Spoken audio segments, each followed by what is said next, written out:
Hello, people, and welcome to another Ball of a Passion match review. And I'm here with Georgia. We're here to discuss what some would dictate a nervy, others would dictate quite an interesting tactical win from us in terms of a tale of two halves, or if you wanted to, whatever you want to call it. So, what about you, George? What did you make of it, and how are you doing?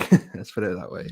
I'm good, mate. Yeah, no complaints. We're keeping with the little Halloween vibes here. Me and Curran match together, my best partner in life. But yeah, no, man, I'm all good. I thought it was an interesting kind of performance in general. I feel as though Zurich didn't get the plaudits that they deserve, because I felt like just going into the match being last of their league table, kind of in Switzerland, you would have assumed that they would have been a very easy play. But, I think the way that they approached the game was very interesting. I think they took a lot of stuff from PSV in terms of their press, or at least attempted to. And of course, they have lower quality players, but the spacing that they were attempting was really interesting. And I do think that just in general, the Europa League team has lost a little bit of well, not lost, but just has not carried the same fluidity in terms of how they perform, even if you put starters in the position. So I think it would be interesting just to have like a little chat about that, because I think regardless of quality, we have played to our opposition's level, which I don't love. But I think it's been a reality. I mean, you look at people like Gabriel Martinelli, that when he has had an opportunity to start in the Europa League, he's been extremely loose technically. That's not the case.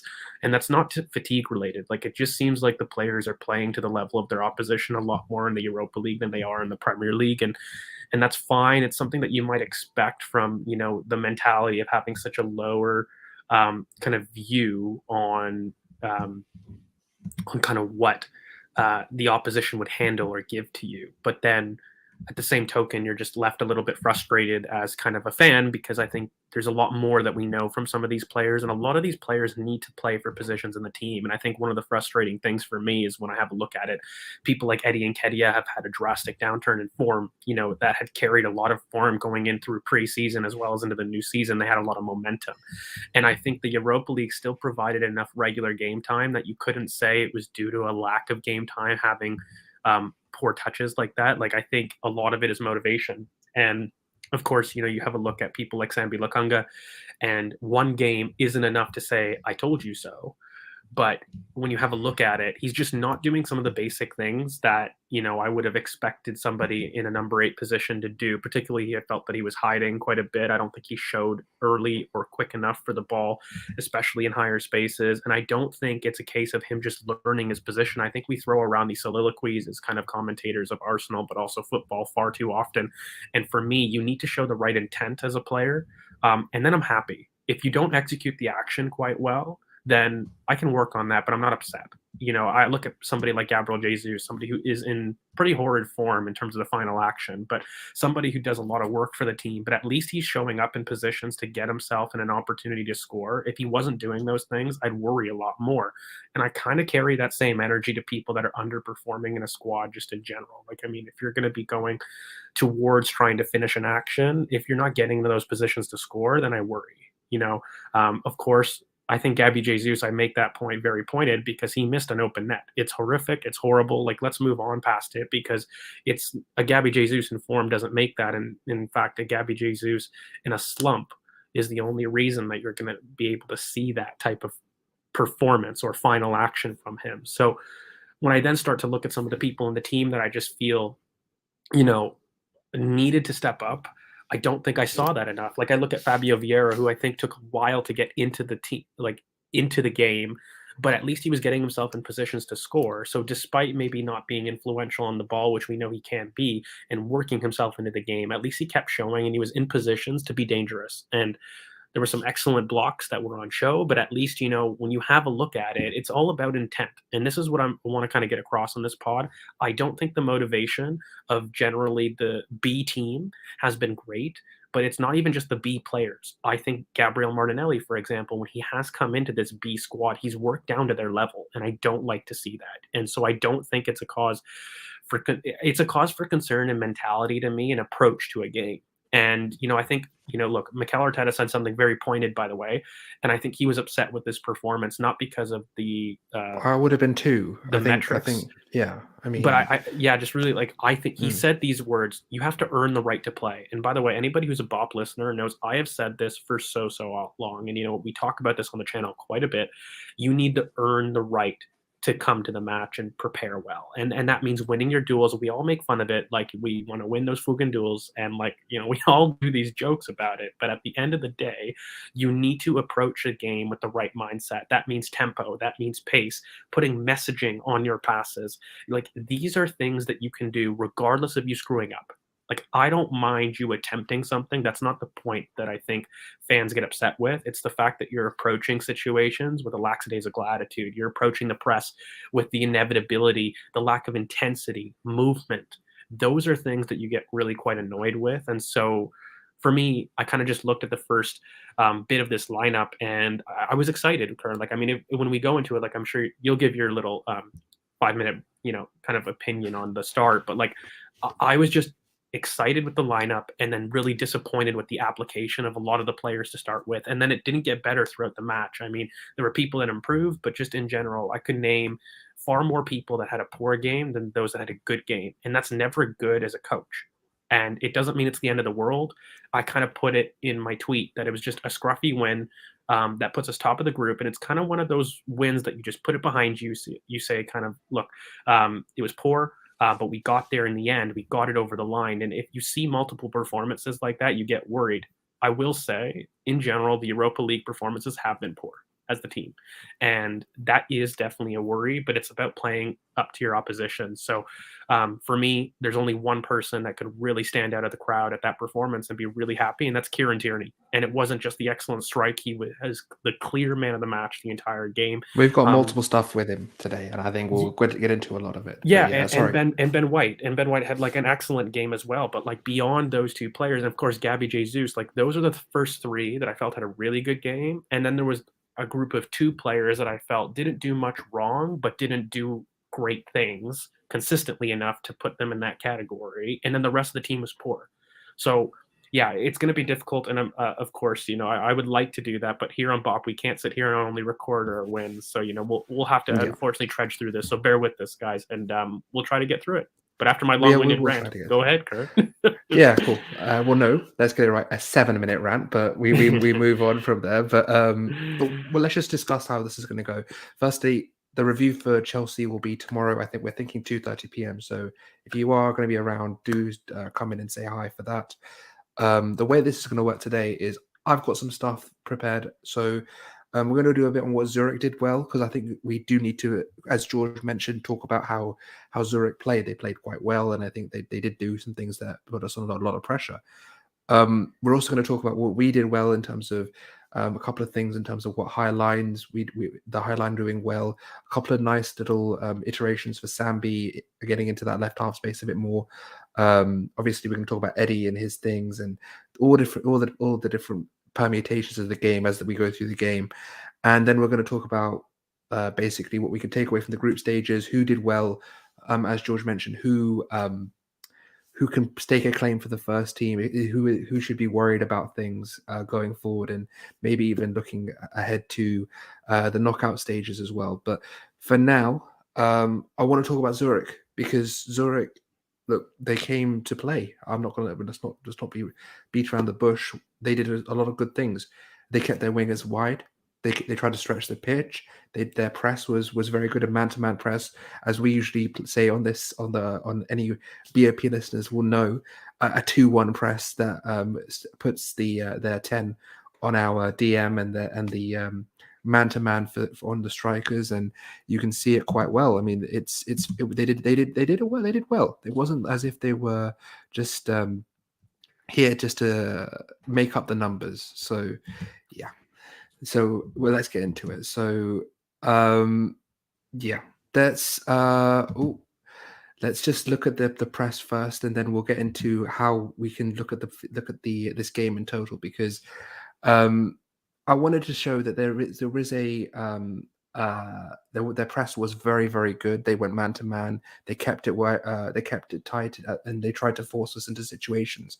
But we did well. We had a couple of rotations that went on. But before we get into our rotations, I just want to talk about the narrative that we were dominated this game, because it was a very interesting game to discuss and break down. So yeah, here we go. So we've got, as we've mentioned before, I think this game, I think narratives and tetchiness, I think from our fan base has gotten to us a bit. I think everyone's a bit nervous about how this game went, and obviously they had their chances at the end and the beginning.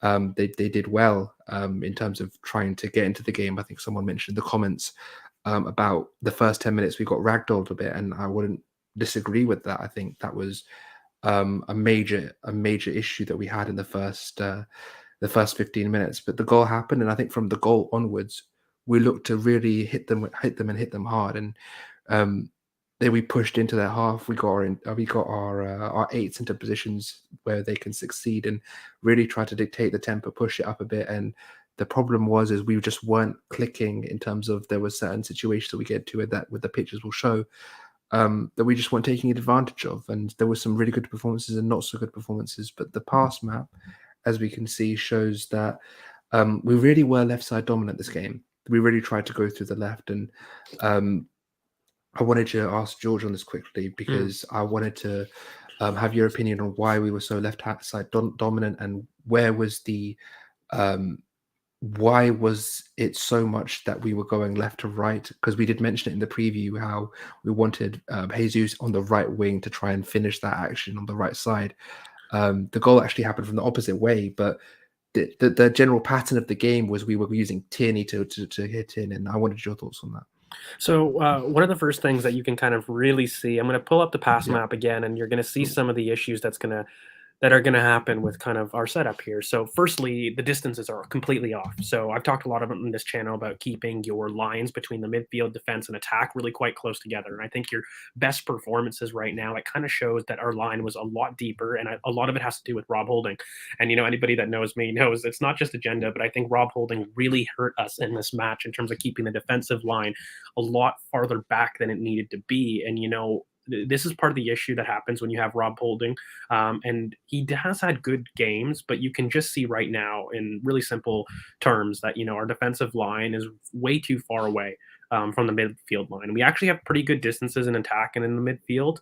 The only thing is I think Kieran Tierney kind of shows how great of a thrust he provided on the wing in terms of the most deep completions, but also the most progressive passing. And I think when you have a look at it, they did a 1-2 press. And, when you have a look at kind of what Zurich offered in the first 15 minutes, which is why, Mikel was furious, like I agree, but the reason was because they were doing a really good job matching up in the middle of the park. So they had a man that was solely on Mohamed El Neni. Now, when you have a 1v1 against your DM, we use this press all the time. So it's really frustrating for me to see that the players didn't know how to respond, because when you do have somebody focused on your DM option, which is what Mohamed El Neni would do, he would try to drop in between the center backs to provide an option, right? And so immediately, Ben White was excellent all game, providing really that overlap. And we see here in this match that we really have high and wide fullbacks was the major thing. And when you do that, it forces one of your eights to drop deep to complete the pivot with Mohamed El Neni. This is very different from having an inverted fullback that forces one of the center midfielders to go wide. Now, I talked about this last week, and we talked about the differences that a pod makes, right? So if you're going to be playing with an inverted fullback, he is the secondary receiver with your nominal DM in your 3-2-5. Okay, now, guys, when we play with a Kieran Tierney, which is a high and wide left fullback option, as well as a Ben White, who is becoming more of that overlapper, and I've kind of talked about this quite a bit, it forces one of your central midfielders to drop inside, because if one of your fullbacks are going to operate high and wide, and they're in the widest channels, then it makes no sense to have your left wing be the one that wants to drop deep. Which is actually something that we were seeing. And this is why Eddie Nketiah had the highest XG buildup in this match when you look at it. And that's a problem, because Sambi was hiding. This is what I talk about Sambi hiding. If you wanted it in ideal terms, by the way, Sambi Lakunga should be the one that was completing the most XG buildup, for example.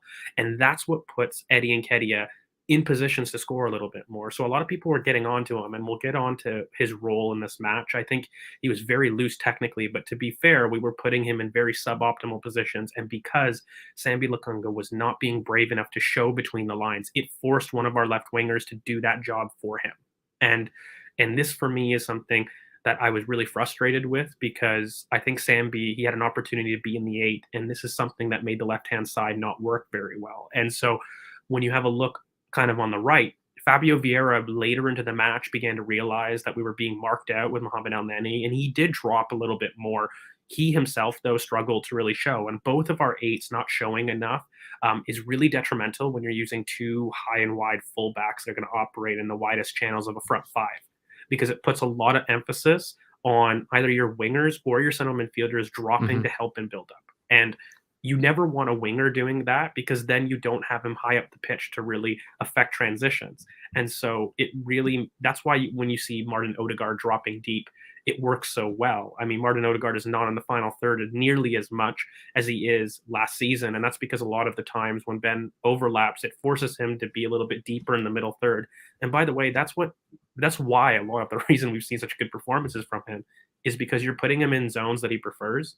So this for me is probably the biggest issue that you've got on the first 10 to 15 minutes with Zurich, and why we need to stop this going on, because we could probably get into the press, but the central midfielders need to drop to form the 3-2, and they didn't. And that was why there was a lot of issues that were cropping up kind of in terms of the Zurich press, because they were doing really well, not just to mark Mohamed El Neni in a man-to-man marking scheme with that 1-2 press, but also their fullbacks were super aggressive to ours. So it meant you needed to have a secondary person next to Mohamed El Neni to give him an option, because then you're overloaded by Zurich, right? So if they have a 1-2 with fullbacks high and wide, you're 5 against 4, right? You need to add another player in there to gain a numerical advantage, not even advantage, but just match up. Like, you just need to match up with them. And so that was the struggle that you're going to be seeing here, because they constantly had 5v4, and Aaron Ramsdale didn't have a great game on the ball. And so the long switch ball to our wingers wasn't on.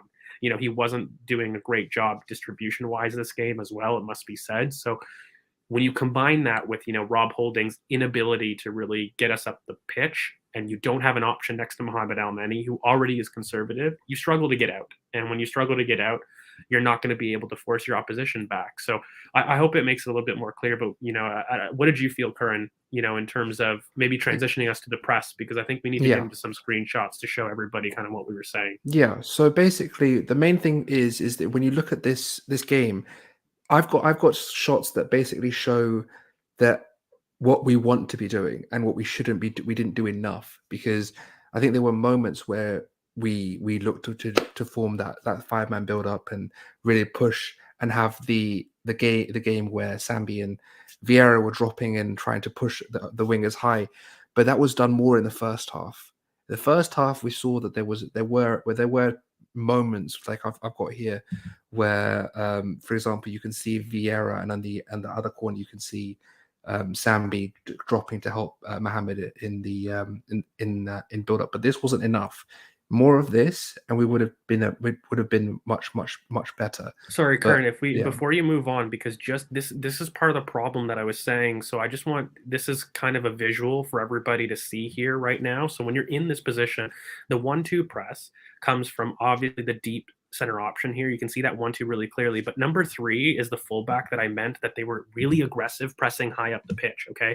And so I think this is a beautiful picture to show everybody why that 1-2 was really difficult. And look, Fabio Vieira does the right thing. I think he needs to drop a little bit more, but Rob Holding in this position has a lot of responsibility to do really quick switches out wide, to make sure that we catch out the far side fullback who is going to be late here. And so this is what Zurich were doing really well. And you could kind of see there's already a numerical disadvantage with Mohamed El Neni, Rob Holding, and Vieira being a 4 against 3. And typically Ben would have to be a little bit more wide here, needs to step up a bit. But this is the issue that a lot of the team were coming up with when you really had this press by Zurich. So they basically started out like this with a 1v1 man marking job on Mohamed El Neni. They would force the ball to one side. And then once they were forcing it to a side, they made sure that, when a center mid would drop in, one of their fullbacks would step super aggressively high up the pitch so that they could crowd out the entry pass from Rob Holding. And so this is kind of the problem that was happening. But what I didn't like to see was Sambi being so wide out here. This is not a big issue in this phase of the play, but when we shift the ball out to the left, Sambi wasn't doing what Vieira was doing a little bit more in the first half of dropping into that space enough to provide an option for Mohamed Al-Nani to break out, because this is kind of what we struggled to really do. And so, Raul, like when you're talking about us being overconfidence, no, it's more of a structure issue. So if you don't have the players in there to break out, then it becomes a little bit easier for the opposition to camp you in your own half. And so this is how you break a press, by the way. But if you don't do it enough, it has nothing really to do with overconfidence. It's a little bit more of a lack of intensity, I would say. So we need to speed the build up in this instance and switch the ball quickly. Because when you have an aggressive press that's blocking space like Zurich were doing in this point, you need to have the quick switches out to the left on par so that you can get out and expose players because they are committed. So when you push to one side like this, there's numerical advantages automatically on the opposite side. And so when you were doing it, I completely agree, Chris. Like Rob Holding doesn't have the technical ability to really switch that play effectively and quick. And we couldn't break out effectively. And so we were really struggling to do this effectively. And that's kind of why I would urge people to maybe have a look back, that when you do have a criticism of maybe Sambi showing and touching for the ball, you need to look at these things, because this is why he probably had a worse game than you might think, because he wasn't effectively joining the middle third enough to provide an option for us. He was drifting wide too much. He was trying to drift wide. And that's part of hiding, though, right, Curran? Like that's I mean, this is the thing. He was trying to. If you remember the PSV, I think our home game, where we dissected Sammy's performance. We were talking about how he likes to drift into that wide centre back role at times from the 6, and he wasn't really engaging in showing in specific zones where he would be hiding behind the central midfielders. This case, it was just him being wide. I mean, Fabio here, if you bring that back up, Fabio here, like if he's trying, but he's still, behind the center. He's obviously giving and it's lane. Also not aggressive enough. Like Curran, like I will say, Fabio needs to do better in terms of providing himself an option. So like you see Mo here is trying to dictate the build up. He's saying, look, go to Gabriel, go and we can recycle. But he's still in a position, his body position is open. He's able to receive in the half turn and move into space. Fabio is flat footed and he's not really showing. He's not really being aggressive, going past the midfielder or pulling out into space to show for the ball. Sambi here is he's just there. It'd be fine if you do a pass to if Gabriel was with the ball right now and he was further up. Sambi's in a fine position, but he's not, and you need someone to be more active and more aggressive in wanting to show for the ball and receive the ball, and he wasn't. I mean, you can see the actual press. If we do talk about actually from goal kick positions, they press like we press. They press 2-1. They press high fullbacks, and they press and it will generally the shape is a 4-4-2. So, but you know what, Curran? Like what this puts a lot of pressure on is for Aaron Ramsdale to be accurate with quick switches out to the wings. Okay, so when you have that's his bread and butter, and the thing is, what they were doing is they were very, very aggressive on second balls. Like they really were roughing people. Well, they're fullbacks. Like we see it in the press, right? So like the biggest thing is here. Okay, Aaron Ramsdale has to join the build-up to create a numerical advantage here, because otherwise it's 3v3. And so naturally you have a 4v3 here. And what you would ideally like to have is, again, a second center mid to be dropping in this channel along with Mohamed Al-Nani so that we can create a 5 versus 3. That is what you want.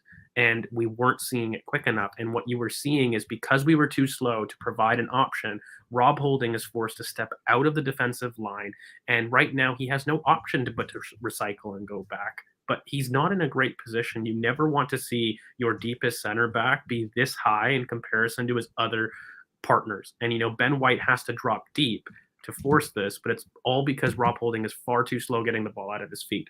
But also, Aaron Ramsdale needs to deserve some criticism here, because typically when you do have that, you need quality from your goalkeeper to spread play out wide really quickly. And if you are struggling with packing the center, you ideally want to build in something that's called a 2-4. And we saw this last year, by the way. So when you pack the center of the pitch and you've got a 1v1 man marking job, we've got our two center backs here. We need our two fullbacks touch line, but also one of the other central midfielders to drop in here. And this is a way that we could have broken the press, but we didn't see that enough.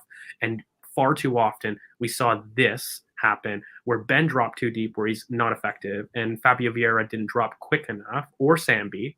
Both eights didn't drop quick enough to go and help Mohamed Elneny. And so what you had was both Gabriel and Rob Holding taking turns, stepping 5 yards and then dropping deep and recycling it to the other side. And because it was just the other really thing is, poor. and what I will mention quickly is that, as I mentioned previously, their fullbacks were very aggressive in terms of their aerial duels and winning that duel. Both on both sides, we saw Reece being taken down, hauled down. We saw Eddie being hauled down a couple of times. Obviously, in the second half, I didn't bother taking the screenshot. We've got Tierney with his boob out. Let's be honest. So they were very, very aggressive. I think it was a plan for them, because I think they knew how dependent we are on that wide area progression. And they really emphasized. I think their manager went, "You've got to go after these guys, otherwise they will run through you." And we've got examples, yeah. Well, I mean, just to get you off that point, because you set it up really well, Zurich had an incredibly high line, and they were extremely aggressive, and they did the exact same thing that you need to do to stop Arsenal. We are such a good build-up team, by the way, that as soon as you drop intensity, even 5 to 10%, you lose the ability to break your markers very quick. Now, what happened was, look, Zurich had a really high line, and they were doing this 1-2 press, and we've kind of shown how the fullbacks were super aggressive to their markers, but what was on was this ball from Kieran Tierney, and what we really needed to do, and I constantly put this kind of graphic up when we talk about things being so tight in the middle, you need to show your wingers dropping and running in behind that space between the wide and inside and then out to in run. Like, this is what you need. You need quick decisions from your center back or from your left back.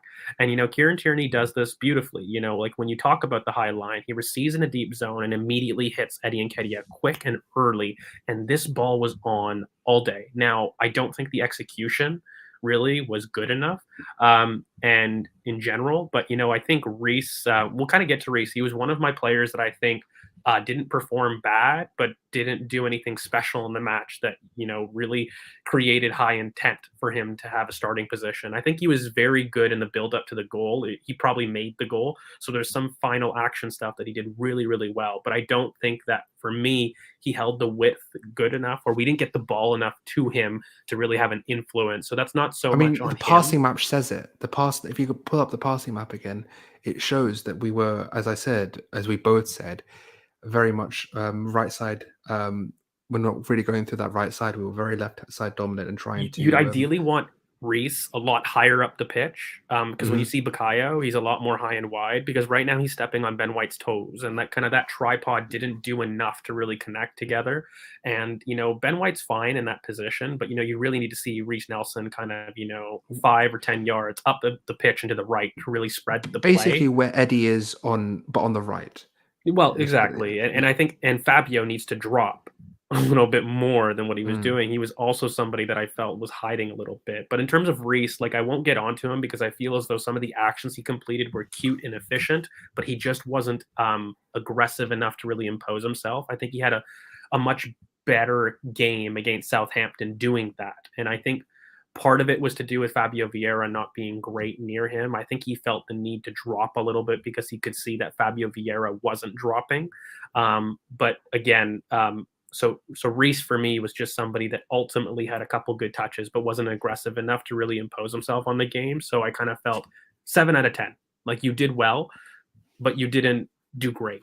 No, I don't think many players did. I think apart from Kieran, I don't think there is a great performance on the pitch. I think White and obviously him were the standouts. But just quickly, I wanted to talk about, because we're going to talk about Eddie, but I wanted to move on to what we actually did for our goal, because there's a lot of things that you can say from our goal, because basically we winning duels in the midfield. Um, from Jesus, I think that's a major thing for our progression through the lines. I think he was someone that, um, even though he's not getting a goal, he's someone that will provide you with opportunities to create chances. And this is a perfect example of it. He wins the ball in the middle, and he switches it to Vieira, who switches it to Reese, and Reese puts the ball in for White, and then we get the White basically Well, crossing into the middle. yeah, but here, one thing I was going to say, and I talked about this. So look, Ben White is so good. He is so good. But this is all about the pass from Reese Nelson, by the way. Like the pace of pass on this was beautiful, and the release and the timing of it was absolutely perfect. And that pass from Reese is phenomenal. It's what makes the goal. But look, Ben has to be willing to make that run, and this is the dynamism, by the way, the running power that I keep saying we need from our fullbacks if we're going to be creating wide like this. And this is kind of why I don't like the dynamics on the left as much, because I feel that we miss the straight line running power when you don't have a Kieran Tierney who is phenomenal at that. That can push your wingers inside. Like I would much rather see our goal threats a lot closer to goal and central than we do. But this is all made from Ben White's willingness to make the run and make up almost 40 yards. Because Kern, I just want to take it a little bit back to when Jesus does really well to win the ball back in the middle of the park, and he's so strong in this position. Ben White, guys, makes up over 40 yards once again. I keep mentioning this on BoP podcast, but the idea that Ben White can just eat up ground like that is not normal, because he makes up 40 yards up to here. Okay, Reese does beautifully to set him up with an excellent pass, but then by the time Ben has completed it, guys, that's 40 yards, and he has the presence of mind to have a look up, and he knows the finish is found at the penalty spot. This is a routine pattern of play that we know is going to happen. And I think, look, ultimately that cross falls off to Fabio Vieira. This is a good block by Zurich, by the way, and I think Fabio does well. It's actually a really good strike. I have no doubt it's going to be on target, by the way. But look, a lucky deflection then pops out to Kieran Tierney, who has a phenomenal strike. He probably has one of the best ball striking abilities in the squad, by the way. But, look, you just know what it means to him. And kind of when you saw that reaction and passion from Kieran, that was the best way to respond when a coach basically tells you that you're going to be sitting on the bench for tactical reasons. And this is the best way that you can prove to your coach to have stake a claim into the first 11. And, I think what's frustrating for me is, as a coach right now, Mikel Arteta has to reward Kieran Tierney, because not only was this a man of the match performance, but, he sat there, he's providing impact on the game, and there's nothing more that he can do to stake a claim in the starting 11 than this. You can't ask much more of him in terms of ability, performance, and whatnot. And so you need to reward players like that. And the longer that Mikel kind of refuses to be stubborn and change those dynamics, the worse for me it's going to be from a squad harmony perspective. He needs to get better at this, because I think Kieran was phenomenal in terms of the goal, but I think special praise needs to be kind of reserved for Reese in the build-up, and of course Ben White in the overlap, because he was doing this all game, and this was just a great piece of play that for me was littered by a half of very poor technical quality. Like both teams, we were messaging in the group, like, how do we get more screenshots? Because just in general, it was basically a ping pong match between technical ability between both sides. But yeah, I mean, I it think was for really. this I mean, goal, we'll talk it was in the great. second half a lot more, because in the second half, I think from the Jesus miss, which we'll get to, till about like 75 minutes, it was just a very much a lack of technical security from both teams. I don't think we go from we just went from one side to the other, one side to the other, one side to the other, and people. I think both teams were just sort of not really sure how to progress and find some sort of attacking threat in the final third. But it was really quickly, Curran, yeah. and I'll let you kind of take through the next bit. Like, I want to answer this question. So, like, the biggest thing that you've got with Kieran Tierney. So we've talked a lot about this on the pods, but let me break it down really simply for people. So when you've got somebody ahead of you, your fullback pairing as well as your winger pairing are so crucial in these rotations, because it's all about chemistry. And your central midfielder needs to have the presence of mind to know when to be outside, wide, or deep. Okay. Take a look at basically the Ben White example. Okay. And when you have a look, why is it that Reese Nelson, for example, and Ben White have a great chemistry naturally? And it's because Reece Nelson prefers the inside. We've talked about this quite a bit on the channel, where he is a hail end 1-2 touch kind of player. So he loves to combine with a lot of players. And as long as you're close to him, it's somebody, he thrives in that situation. Can he be a touchline winger? Sure. But every time that we've seen Reece Nelson as a touchline winger, he's been quite not as influential as he could be.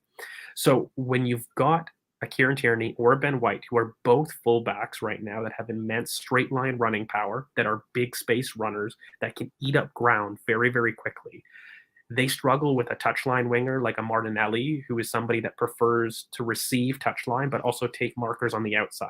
Okay, if he had an ability to operate on the inside, then you would see a lot more chemistry with a Kieran Tierney, just as you see with a Reece Nelson, by the way, with Ben It was White. when Nuno worked well with at times with on that left hand side with Martinelli. But why?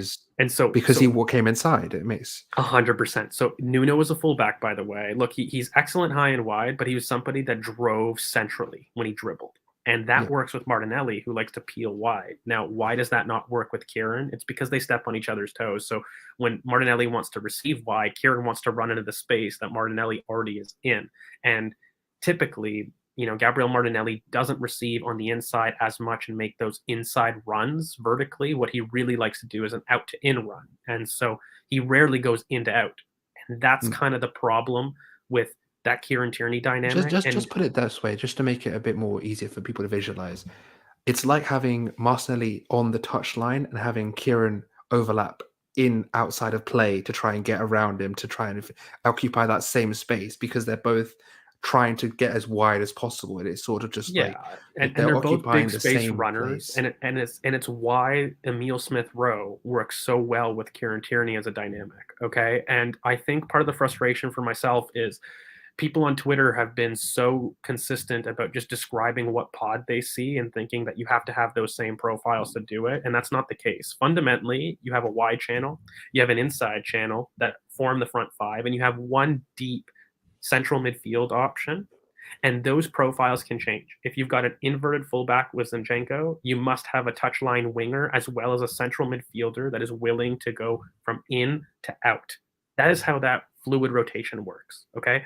If you've got a fullback that may receive on the inside, if they like to overlap like Ben does, naturally you're going to force your winger inside, but one of your central midfielders needs to drop into the space that is left. And so the biggest issue that you've got now, right, is you've got Kieran Tierney, who is an excellent fullback in his own right. But now we've got a winger in Gabriel Martinelli, who is one of the best forms of the Premier League, second in chance creation stats consistently in terms of both the top 5 leagues, but also in the EPL, right? So you've just got two phenomenal players in their own right that stylistically don't match well together. And so I think that's probably the struggle that Mikel Arteta is facing right now. The one thing I would say is, in order to facilitate this, I would ask Granit Xhaka to drop a little bit deeper, a lot more, and we switch the midfield dynamics so that our left central midfielder takes the role of that secondary receiver that Martin Odegaard plays, and you use the right as somebody that is more of a final third central midfielder. That's it. That's in a year's time, though. That's not perhaps. But what I've always said, I felt that those dynamics will come, but that is how you fit a Kieran Tierney. Okay, that's kind of the point I'm making. Now, I think this is where we have to think about the personnel we have available, because I think this is what we're going to talk about at the end of the show with the who's impressed and who's not impressed at this group stage. That you can see that Kieran is very much a case where you have someone that runs wide, he runs high, and you need to have that ability for a cover. We saw it in the Europa League a lot with Granit covering those left back zones, but if you look at what we have in the squad and what we need to do, I think there's an ability with 5 subs to change dynamics quite in a massive direction in second halves in games. And we've seen it with him bringing on a Kieran at times, with Tomiyasu at times.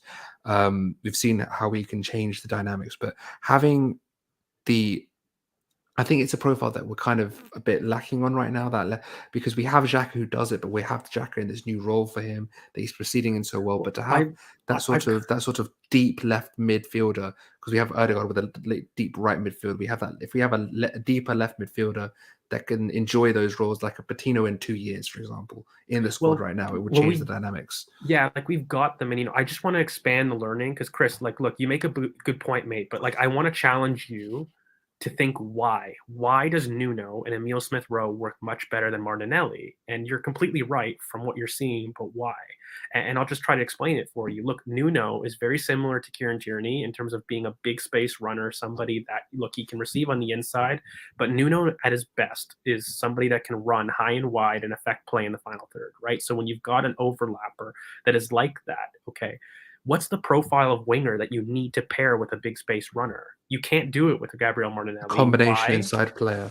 It's a guy who's a combination player who's like a pseudo 10. That's why Emil Smith Rowe works with him. And so I just want to push the learning a little bit farther with fans where, instead of just describing the partnerships that work, like let's look at why. And it's really quite simple when you break it down. And you need to kind of decide what is your winger in form, and let's decide on the fullback that you want to stylistically improve there. Right. And for example, a Gabriel Jesus at left wing is somebody that's a high touch player that likes to drop deep and combine, right? That would work with a Kieran Tierney. Okay. Like that type of player would work. An Emil Smith Rowe would work with a Kieran Tierney. A Reece Nelson would work with a Kieran Tierney. Again, so when we talk about having the good old days, you have to ask yourselves, why do those profiles work together?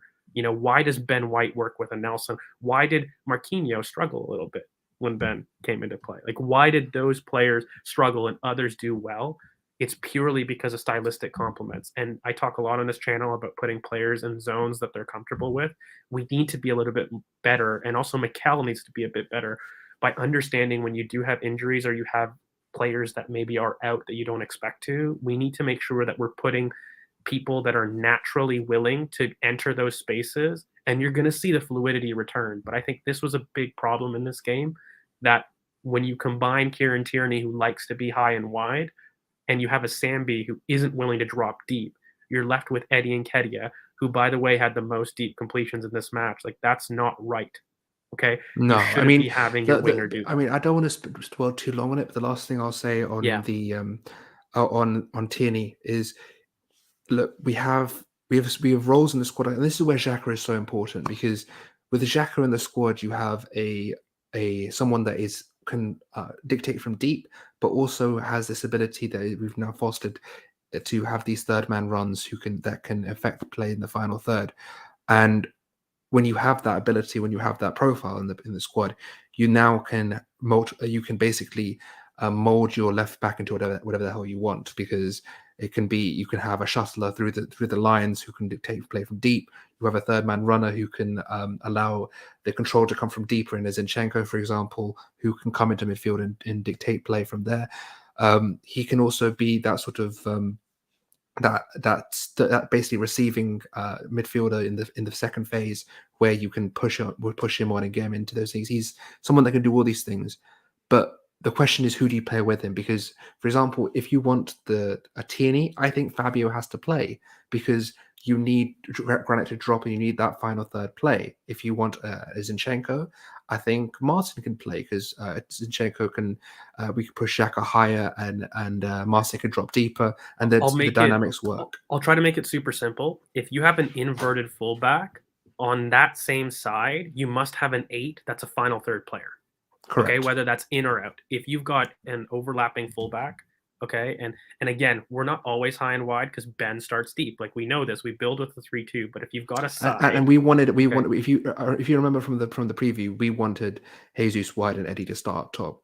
That was we like did. a thing that and I completely agree with that. Like, I can't answer why Mikel did that. Look, I will say Eddie was chasing his touch all game, and it was really poor. He was meant as let's left have a discussion winger. on Eddie, because I think I'm pretty disappointed in him.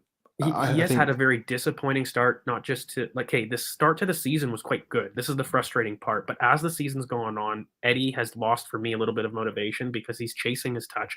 He's not being as technically secure. And I think for me, when you have a look at it, he was meant to be the Emil Smith Rowe type player because Eddie can dribble. He is secure technically. We've seen it.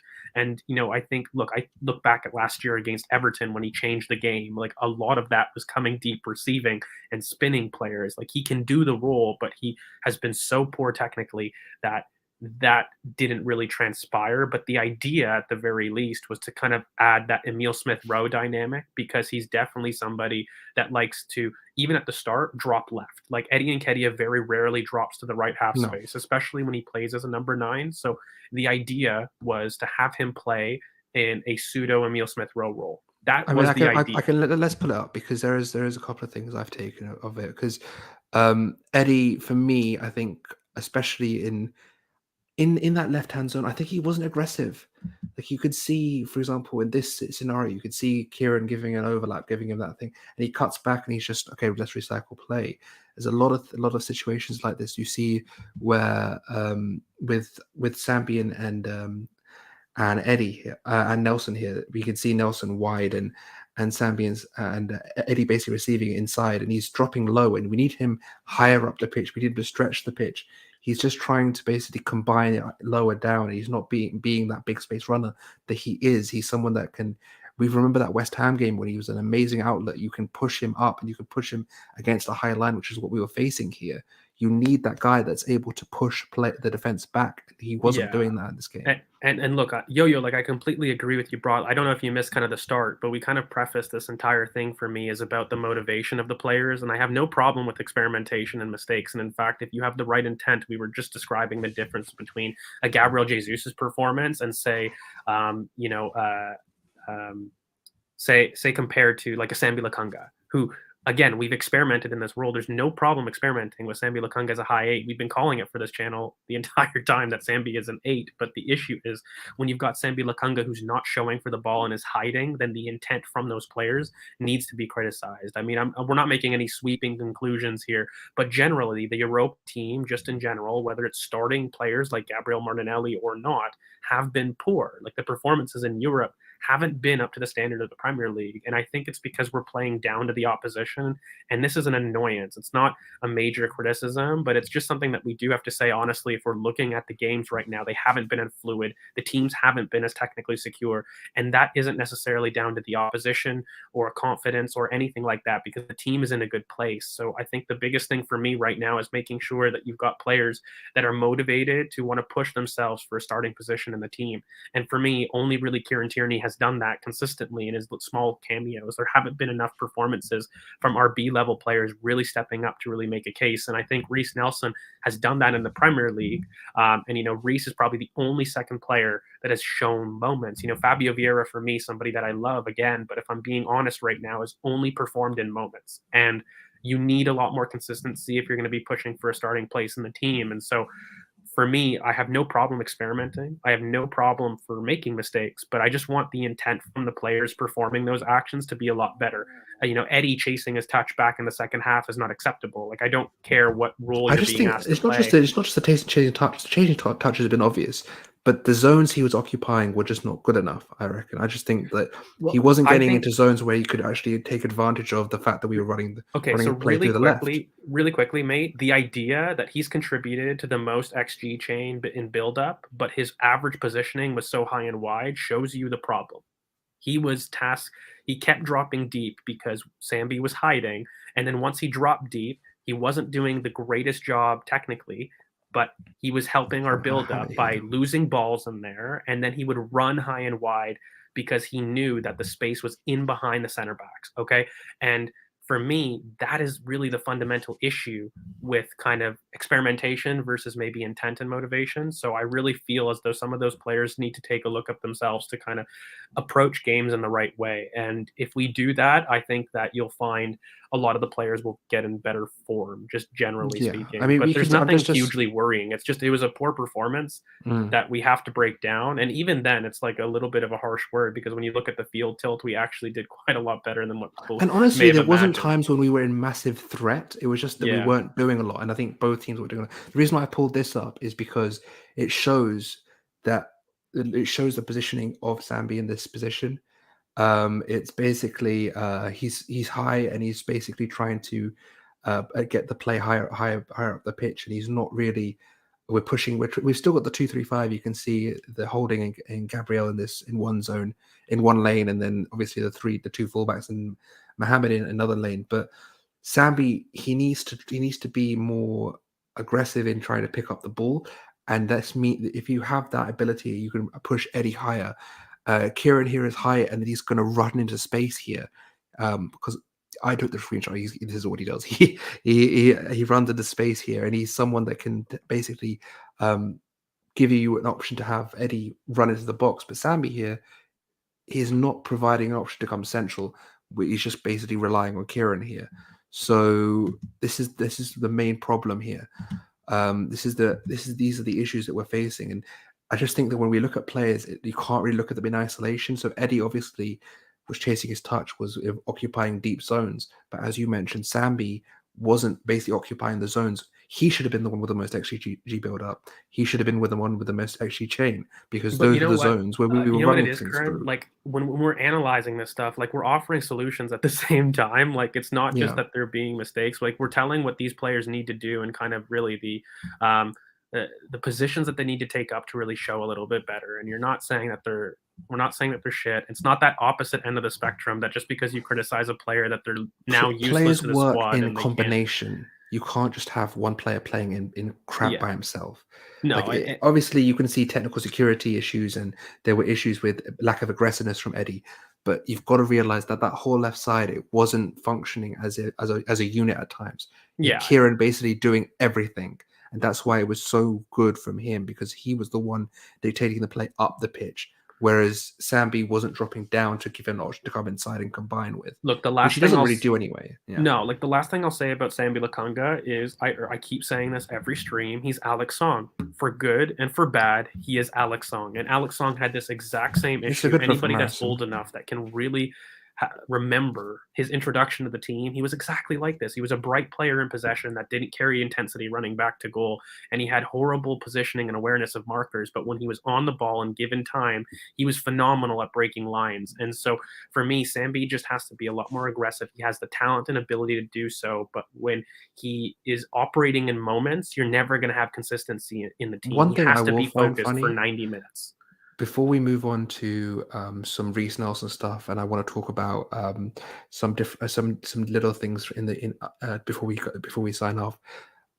I find it funny that the same people that are criticizing Sambi are the same guys that want Yuri, because Yuri has these deficiencies as well. Like pretty much, man, word for word, these deficiencies: not aggressive running back, not good picking up the ball deep, You know what he trying to doesn't basically have hide. though? He's a lot more consistent in terms of punching the ball forward and spotting the ball Yes, between the lines, he's very good at pushing the ball forward. and 100% and he has a half space cross that's far more consistent than Sambi. And so, correct. but Sambi has the ability. He can do it. He's not performing it quick enough. And, I do think he's a little bit of a confidence player, But but more the um, weaknesses I was talking about, not the yeah, strengths, but the weaknesses. yeah, I see a lot of the same weaknesses. I agree They're with not that. But no, I really disagree. Alex Song was a player, mate. Like, I mean, if you go back, he was absolutely a player. It's no disrespect. He was just one of the look better at players in his time. any of the assists for Henri, Leeds, RVP. You can go and look at the weight of ball that guy had was ridiculous. But yeah, Yeah. we're getting into we're getting Really into weird quickly, of topic. course he was. I mean, Alex Song had an excellent career, but Sambi is also unfinished. Like you're talking about an unfinished prospect compared to a player that we know the career of. So it's really not the reason I make the comparison is because there's such similar career trajectories that he could absolutely have an impact similar to how Alex Song had. He was such a high performer, guys, that that big Barcelona team wanted him. He was a good player. Like let's not rewrite history, but he has an ability to emulate that career. And I think if he focuses on a lot of the things that Alex Song had to focus on in terms of making sure to release quicker to basically open up.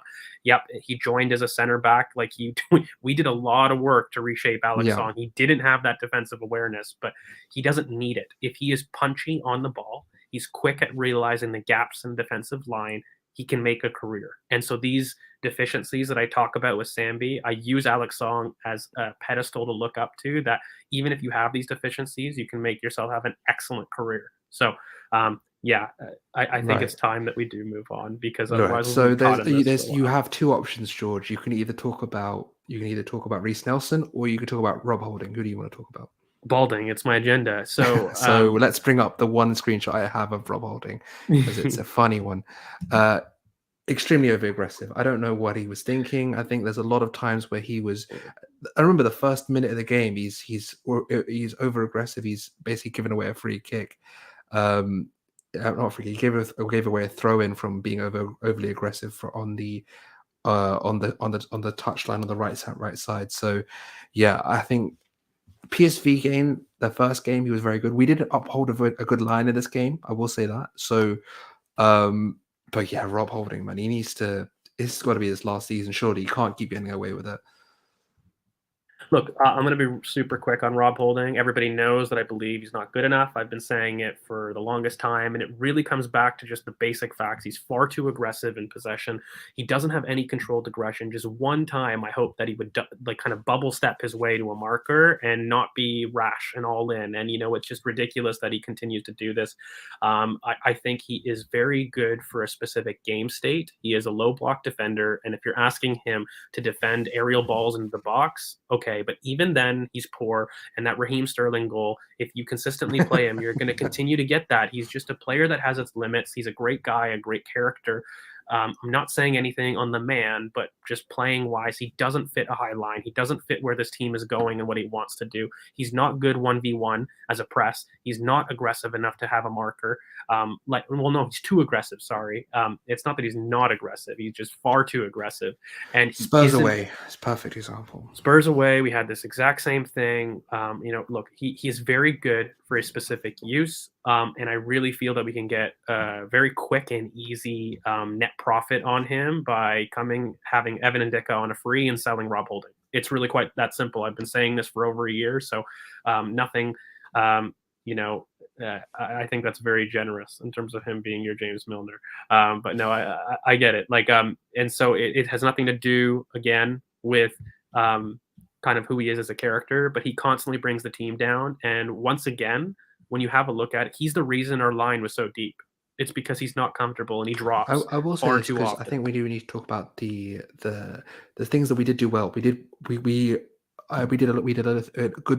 good in terms of catching them offside quite a few times, because we had corners where we caught them offside. We had obviously their goal, which they got disallowed. We caught them offside. I mean, a lot of the things that we did. So, for example, where is it? God, here it is. So basically, they win a free kick and they win the duel and basically get the ball wide and set it up and shoot.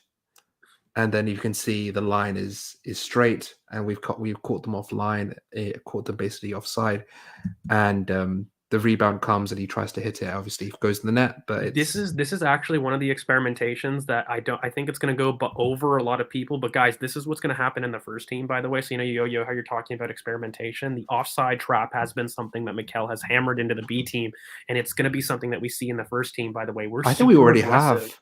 We have already. We have. It's just not to the same degree that the Europa League has done it, but I've noticed a much more concerted effort to really keep those distances very, very tight.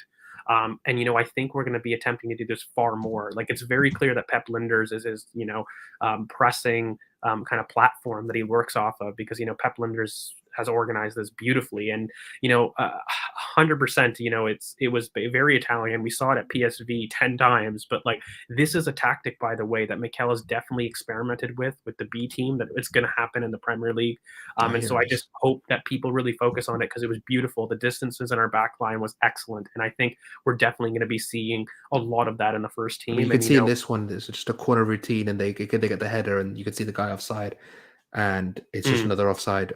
we've done it. We did it very well, and I will say Holding didn't get caught out. We didn't get, we weren't leaving him out. But the line was working, and Yeah. we did do well with it. It's just that I don't think consistently against better teams, against better runners, that he's going to be able to withstand that. Yeah, I think there's not much to say else on that. If you got anything to add. No, no, no. And then just in general, I think it's one of those games, once again, that it was a struggle for us to kind of really analyze here. But I think in general, if I had to look at this game, there was a lot of good things, a lot of bad things. The best things came from Kieran Tierney, just in general. You know, yeah, Curran would love that. But like, I think just in general, when you have a look at it, Kieran Tierney deserves to start. I don't want to get too much into why, because that's going to lead into the preview tomorrow that, you guys please make sure that you're there for.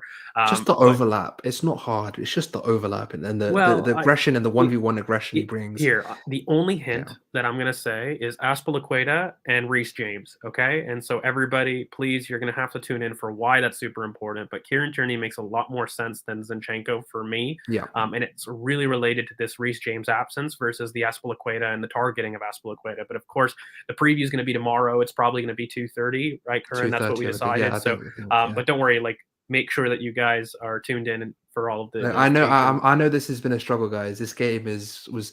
I watched it this afternoon back, and I'm telling you, after their first, I was just like, I tried to watch it like I was watching it on 1.25 speed. It was just like I couldn't. Like, so I know this has been a bit of a jumble. We've all kind of gone all over the place, but quickly before we do go, I think 3 players that impressed this group stage and 3 players that should be worried about their future after this group stage. What do you think, George? I've got my 3. Have you got 3? Yeah. Like, I mean, okay, like it's harsh, but look, I think Sambi didn't impress in the group stage, so he's definitely going to be doing something a little bit better. And I think Kieran Tierney impressed the most and the most consistently in terms of his ability to get in. I think in general, Eddie would look at himself disappointingly in terms of kind of that group stage game.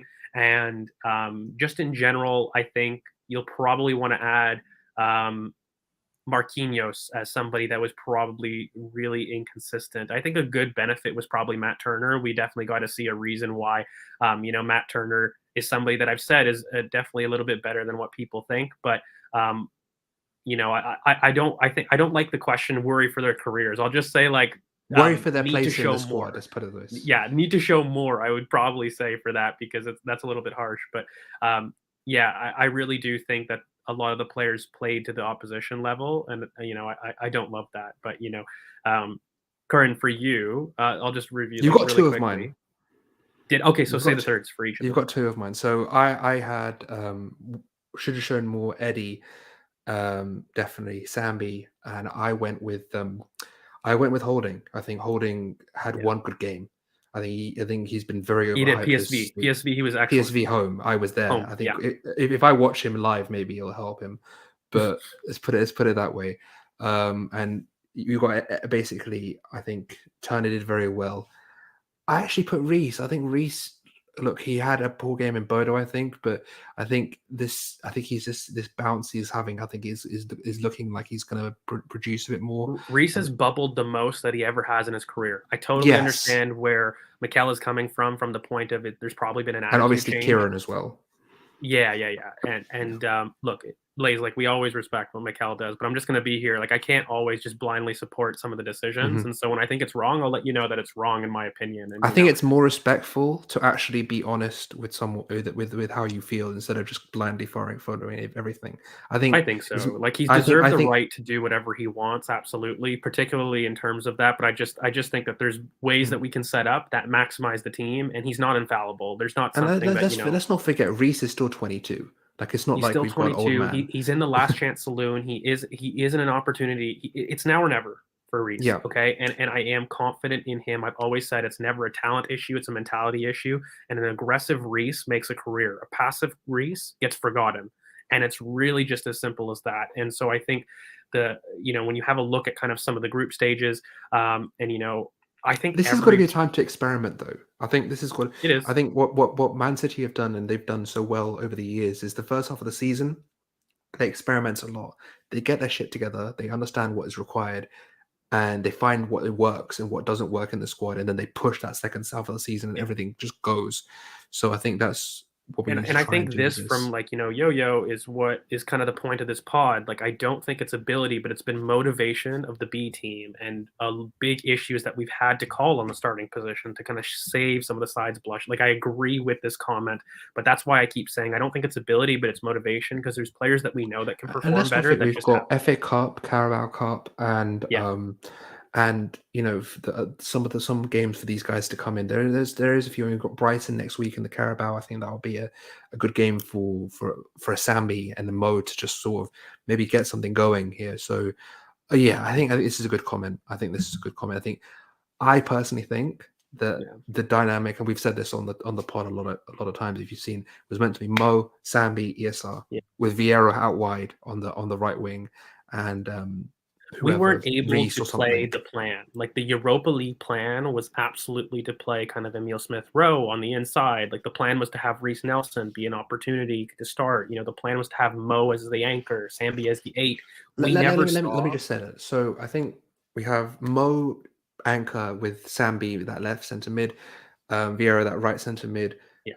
ESR, the right centre mid, then Vieira right wing, Nelson left wing, and Yeah. Nketiah up top. That was the plan. Yeah, that was the plan. We never were able to really get into it to really do that. And you could kind of see even in the preseason videos, like Emil Smith Rowe was operating at right central midfield with Vieira kind of wide, and they were interchanging on some of those training edits. So that clearly was the plan in order to That's how have. deep we get, guys. We go into training edits. That's what that's the kind of in-depth analysis we get here. So Yeah, yeah, and of course, and I think the plan was, I really don't know where Cedric was going to fit in. I'll be honest with you guys, but I do think that Tommy Asu was going to be brought in as the backup fullback in that instance, and you had Rob Holding, and we kind of I had to play Gabrielle, tell you but like what, Kieran Tierney would what have I, been wide and worked with Reece Nelson, right? Like, what that I was the personally plan. think was the plan.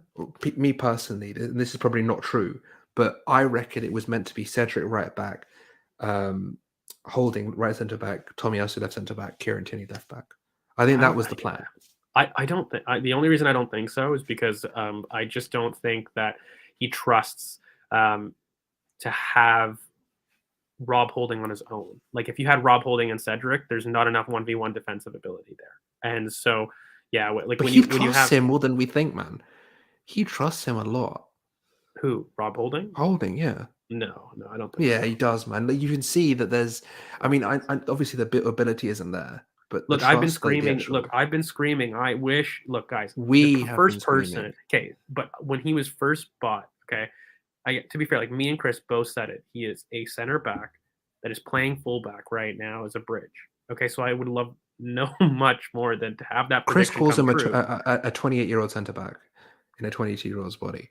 Yes, but like, I've constantly said for Japan, he's a left center back that can burst in the midfield. So there is a lot of potential there, but I just don't think that the 1v1 ability between Cedric and Rob Holding on the same side is going to be really good. And it's 100% that flashback, but also just naturally they're not good defending wide spaces. So you do need another defensive presence if you're going to play one of them. That's next to each other. But anyways, I can see the faults, but I think that was the plan, right? Because I think perhaps that well, we're going to but anyway, probably let's get disagree, but into the you do your thing, because it's yeah, time and really to quickly move before on. we sign off, I'd want to address, like, we've got a lot of people asking about Tommy, about the injury stuff. Guys, really quickly, look, he clearly felt something. It wasn't bad enough that he couldn't put weight on it, so it's not anything that he's going to be held out for a really long time, but it definitely is probably a grade 1 injury, which is roughly 7 to 10 days. It definitely, for me, puts him out of contention for Chelsea, or just don't expect him to really feature. He could be in the squad, but he's never going to play for me. It was definitely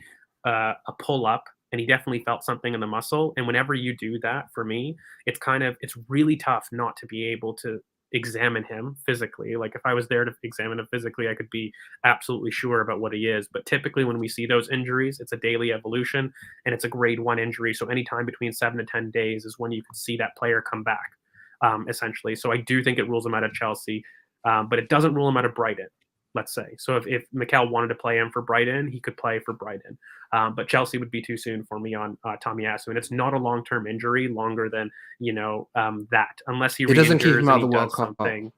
No. He's in for the World Cup. Don't worry about that. And he could be back, like I said, as quick as Brighton, for me. So yeah, I think that is that, and I'll do my thing. So, guys, thank you so much for sticking with us. In terms of the socials, at GeorgeV_AFC, you can find Curran at Curran BOP, and of course, Chris is at CKFTBL.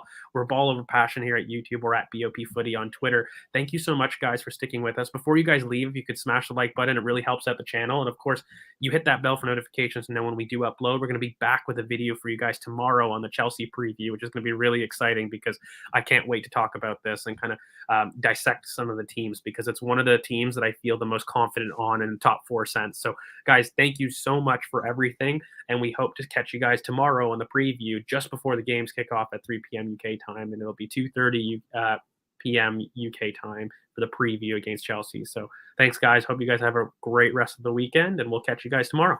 Peace. Bye now.